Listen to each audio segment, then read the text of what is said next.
ক্ষমতা চিরস্থায়ী নয়, সেটা বিভিন্ন সময় দেখেছেন।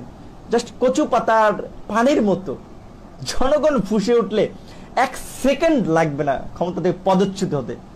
কাজে নিজেদের মধ্যেও পরিবর্তন আনুন এবং জনগণকে বলবো নিজেদের মধ্যে সেই তেজ রয়েছে, আমার অধিকার কেউ আমাকে দিবে না যদি আমি আদায় না করতে পারি, সেই অধিকার আদায় জেগে উঠতে হবে। আপনি সচেতন হন, আপনি সচেতন হলে প্রতিবাদ করলে আপনার দেখা দেখি আপনার আশপাশের লোকগুলো সচেতন হবে, প্রতিবাদী হবে। আশেপাশের লোকগুলোকে দেখে একটা সমাজের মানুষের মধ্যে জাগরণ ঘটবে, একটা সমাজের জাগরণ ঘটলে একটা রাষ্ট্রের মধ্যে জাগরণ ঘটবে। আমরা সেই জাগরণের অপেক্ষায় থাকলাম।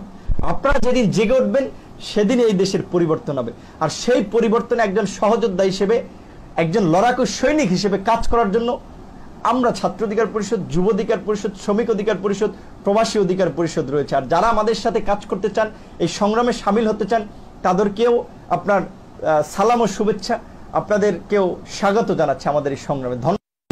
আমরা নেতৃত্ব দেওয়ার জন্য বা নেতা হতে সংগঠনে আসি নাই, সংগঠন করছি না। দেশের সমাজের গুণগত পরিবর্তনের জন্য একটা নতুন রাজনৈতিক দল গঠনের লক্ষ্যে কাজ করছি। সেক্ষেত্রে আপনারা সকলে যার যার পেশা থেকে, যার যার জায়গা থেকে এগিয়ে আসুন। কারণ আমাদের দ্বারা শুধুমাত্র পরিবর্তন সম্ভব নয়, সকল সচেতন নাগরিককে, সৎ, সাহসী, শিক্ষিত, দেশপ্রেমিক যুবক, তরুণ সকলকে এগিয়ে আসতে হবে।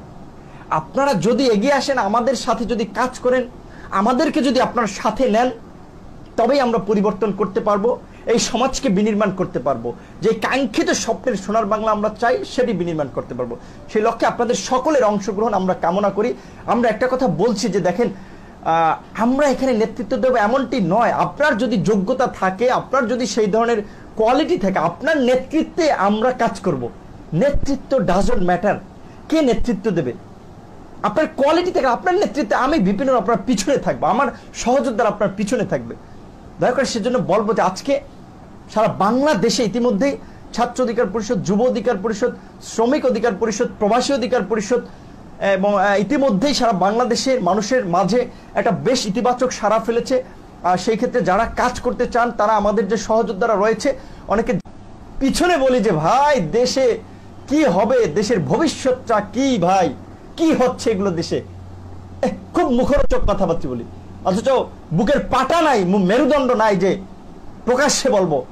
আচ্ছা আসেন, জনগণ যারা ভোট দিতে পারেন, ভোটের দাবিতে আজকে সারা বাংলাদেশ আন্দোলন ডাক দেবেন, বাংলাদেশের জনগণ ঝাঁপিয়ে পড়বে, ওই দুর্বৃত্তদেরকে মোকাবেলা করবো, ওই হেলমেট বাহিনী, হাতুড়ি বাহিনী, ওই ভোট ডাকাতদের মোকাবেলা করব। 71 যেভাবে পাকিস্তানি হায়নাদের মোকাবেলা করেছিলাম, 90 যেভাবে স্বৈরাচারের মোকাবেলা করেছিলাম, স্বৈরাচারের পতন ঘটিয়েছিলাম, আসেন সেভাবে আজকে আমরা রাজপথে নামবো। আজকে করোনাকালীন সময় যে চিকিৎসা পাচ্ছে না, মানুষ যে হয়রানির শিকার হচ্ছে, আসেন সম্মিলিতভাবে তার প্রতিবাদ করি। সেখানে নাই, প্রেস ক্লাবে প্রোগ্রাম দিয়ে আমরা দাঁড়াই, ওই 60 জন, 70 জন, 80 জন, 100 জন। তো ভাই আপনার অধিকার খর্ব হচ্ছে, আপনি প্রতিবাদ করবেন না, আপনার অধিকার আরেকজন আদায় করবে। আপনার জন্য নূর, বিপি নূর, ছাত্র অধিকার পরিষদের নেতাকর্মীরা, ওই বাম সংগঠনে কিছু ছেলেপেলে খালি মাইর খাইবে, তাকে তো খাইলে আর কাম নাই। দায়ভার কি সব তাদের? আপনার কি কোনো দায় দায়িত্ব নাই? কাজে এইভাবে যদি চলতে থাকে তাহলে আক্ষেপ করা ছাড়া উপায় নাই, আক্ষেপ করতে হবে। আর আফসোস করবেন, দুদিন পরে আপনি নির্যাতিত হবেন। কারণ একটা সিস্টেম যখন, একটা অন্যায় যখন একটা দেশের নিয়ম হয়ে যায়, একটা দুর্নীতি, দুর্বৃত্তায়ন যখন একটা সমাজের সিস্টেম হয়ে যায়, সেই সিস্টেমের আপনিও ভুক্তভোগী, চাইলেও না চাইলেও। করোনাকালীন সময় দেখেন না, এখন কি আমরা সরকারি দলের লোকজন বলছে যে উন্নয়নের মহাসড়ক আছি। ভাই দেশ তো ব্যাপক উন্নয়ন হচ্ছে, মেট্রো রেল হচ্ছে, পদ্মা সেতু হচ্ছে। আরে ভাই আর কি চান? দেশ ডিজিটাল হইতেছে, হাতে হাতে মোবাইল, মুঠোফোন। অথচ 47টা জেলায়, 64টা জেলার মধ্যে যে আইসিইউ নাই, সেটাকে আমরা সরকারের অব্যবস্থাপনা হিসেবে দেখি না। এটা উন্নয়ন না। 1159টা আইসিইউ সারা বাংলাদেশে সরকারিভাবে, এটা উন্নয়ন? 4টা-5টা হসপিটালে ঘুরে চিকিৎসা পাচ্ছে না, এই তো উন্নয়ন? অনেকে কমেন্টস করেছেন, আমি কমেন্টসগুলো আসলে পড়ার সময় পাবো না, কারণ এতগুলো আপনার উত্তর দিতে গেলে অনেক সময় লাগবে। আর সর্বোপরি আমরা মনে করি যে আসলে আমরা খুব ক্ষোভ নিয়ে, অনেক সময় আক্ষেপ নিয়ে, আবেগ নিয়ে কথাগুলো বলি যে প্লিজ আপনারা যার যার জায়গা থেকে সচেতন হন। এভাবে একটা রাষ্ট্রকে চলতে দেয়া যায় না, এভাবে একটা দেশ চলতে পারে না। এর জন্য 30 লক্ষ শহীদ নিজের বুকের তাজা রক্ত দেয় না এই দেশের জন্য। 2 লক্ষ মা বোন তাদের সম্ভ্রম হারায় নাই। এই হায়নাদের হাতে দেশ চলবে, এই দুর্বৃত্তদের হাতে দেশের রাজনীতি থাকবে। পাপিয়া, পাপুল, বিসমিল্লা গ্রুপ, হলমার্ক কেলেঙ্কারি, শেয়ারবাজার কেলেঙ্কারি, এইভাবে একটা দেশ চলতে পারে না। কাজে এই কথাগুলো মানুষের কানে পৌঁছানো দরকার।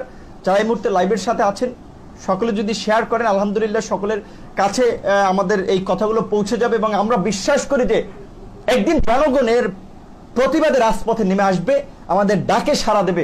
সেদিন এদেশের জনগণের ভাগ্যের পরিবর্তন হবে এবং আমরা সেই পরিবর্তনের আশায় মুখে আছি যে এদেশের জনগণকে নিয়ে এই দুর্বৃত্তায়নের রাজনীতির বিরুদ্ধে একটা বিপরীতে একটা সুন্দর, একটা সুস্থ ধারার রাজনীতি আমরা গড়ে তুলব। যে কথাটি আমরা বলতেছিলাম যে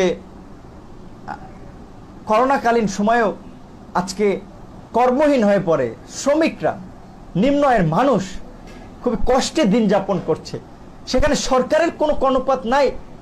রাজনৈতিক দল যারা দীর্ঘদিন ক্ষমতায় থেকে ওই যে মানে লঞ্চঘাটের ইজারা দিয়ে টাকা কামিয়েছে, গরুর বাজারের ইজারা নিয়ে টাকা কামিয়েছে, বাস স্ট্যান্ড দখল করে চাঁদা উঠিয়েছে, কাঁচা বাজার ফুটপাতের সেখান থেকে চাঁদা উঠিয়েছে, ওই গুলিস্তানের মতো আপনার ওই হাজিতে করে জুতা বেচে, ভ্যানে করে কাপড় বেচে, সেখান থেকে টাকা কামিয়েছে। অথচ জাতির এই দুর্দিনে দুর্যোগেও তারা জনগণের একেবারে অসহায় বঞ্চিত জনগণের জন্য যে ত্রাণ, খাদ্য সহায়তা, সেইগুলো লুটে পুটে খাচ্ছে, যেখানে তাদের উচিত ছিল যে জনগণের পাশে দাঁড়ানো। আমাদের দেশে এই যে বলছেন যে বিদ্যুতের ভুতুরে বিল, অনেকে বলেছিলেন যে ভাই বিদ্যুতের বিল নিয়ে একটু কথা বলেন। আর ভাই বিপিনুর কথা বললে হয়ে যাবে? আপনারা কেন বলতেছেন না? প্রত্যেকে ফেসবুকে 64টা জেলা থেকে এক একটা জেলা 20 লাখ 25 লাখ মানুষ রয়েছেন। কোন কোন আপনার গুরুত্বপূর্ণ জেলাতে ধরেন দেখা যায় প্রায় 60 লাখ 70 লাখ মানুষ আছেন। 1000 মানুষ না, 100 মানুষ একটা ফেসবুক লাইভ করেন যে এই ভুতুরে বিদ্যুৎ বিলের বিরুদ্ধে জনগণ রাজপথে নেমে আসেন। সেটা তো করবেন না, খালি বিপিনুর কিংবা আর 2-1 তারাই করবে। আমরা তো বলছি আমরা জীবন দিয়ে দিতে রাজি আপনাদের জন্য কথা বলতে গিয়ে, আপনাদের জন্য কাজ করতে গিয়ে, কিন্তু আপনাদেরকে তো আমাদের সাথে থাকতে হবে। কতবার নির্যাতিত হয়েছি, নিপীড়িত হয়েছি, গুম করার চেষ্টা হয়েছে, খুন করার চেষ্টা করা হয়েছে, থেমে তো যায়নি। আপনাদের পরিবারের ভয় আছে ভাই, আমাদের পরিবারের ভয় নাই। আমাদের বউ বাচ্চা নাই, আমার তো একটা বাচ্চা আছে। আমি মারা গেলে তো আমার বাচ্চাটাও তো এতিম হবে। কি সুযোগ সুবিধাটা পেয়েছি ডাকসুর বিপি হওয়ার পরে, পেয়েছি 10 বার ক্ষমতাসীন এই সরকার দলীয় গুন্ডাদের হাতে হামলার শিকার হয়েছি, হাসপাতালের বেডে দীর্ঘদিন পড়ে রয়েছি, এখনো মেরুদণ্ড সোজা করে দাঁড়াতে পারছি না, মেরুদণ্ড ব্যথা। আমার সহযোদ্ধারা অনেকের খেসারত দিচ্ছে, হুমকি আসছে ফোনে। কি লাভ এত যে কথা বলে যাচ্ছি, প্রতিবাদ করে যাচ্ছে একটা অনিশ্চিত গন্তব্য। এখন